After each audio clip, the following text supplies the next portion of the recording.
Hello everyone, as we all know that कि doctor Manmohan Singh हम सबको कल छोड़ के इस दुनिया से चले गए हैं। डॉक्टर मनमोहन सिंह के बारे में बहुत कुछ बोला गया जब वो प्राइम मिनिस्टर भी थे इंडिया के।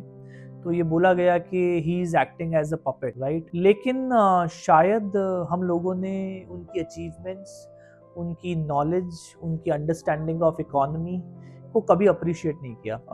डॉक्टर मनमोहन सिंह को हम सब जानते हैं जब हिंदुस्तान 1991 में फाइनेंशियल क्राइसिस से जूझ रहा था। उस टाइम पीवी नरसिम्हा राव की गवर्नमेंट में डॉक्टर मनमोहन सिंह को फाइनेंस मिनिस्टर की पोस्ट मिली। तो उस टाइम जो उन्होंने लिबरल पॉलिसीज इम्प्लीमेंट करी इंडिया में, उसी का रिजल्ट है कि आज Indian economy is at a growing trend, right. He was the trend setter. इसके अलावा प्राइम मिनिस्टर बनने के अलावा या finance minister, as a finance minister serve करने के अलावा डॉक्टर मनमोहन सिंह और भी बहुत सारी पोस्ट पे सर्व हुए हैं इन गवर्नमेंट ऑफ इंडिया। जैसे वो हेड ऑफ प्लानिंग कमीशन थे, he was served as a RBI governor, leader of opposition and उसके बाद प्राइम मिनिस्टर ऑफ इंडिया।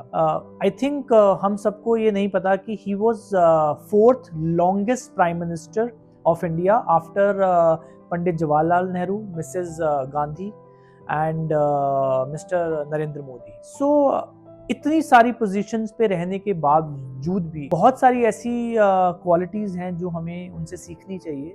जैसे he was the most humble prime minister, he was the most humble member of parliament. जब वो prime minister की position में भी थे, ऐसा नहीं है कि वो अपनी बात नहीं रखते थे, लेकिन अपनी बात रखने का जो उनका तरीका था, जो लहजा था, वो सबसे डिफरेंट था। उनके जब भी उन्होंने पार्लियामेंट में, आप कोई भी उनकी स्पीच उठा के देखिए, जब भी उन्होंने अपनी बात रखी है, उसके अंदर कुछ ऐसे फैक्टर्स हैं जो कोई भी बहुत आराम से देख सकता है और हम लोगों को जो आज बिजनेस कर रहे हैं, स्टार्टअप कर रहे हैं या किसी भी पोजीशन में, हमें सीखना चाहिए।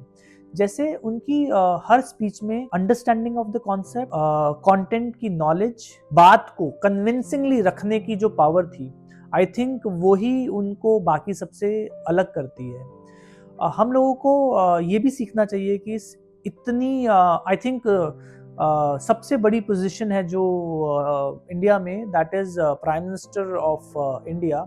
उस पोजीशन में भी he was grounded, he was so humble. तो हम सब लोगों को डॉक्टर मनमोहन सिंह से उनकी ये क्वालिटी सीखनी चाहिए और अपनी लाइफ में इम्प्लीमेंट करनी चाहिए। Thank you so much.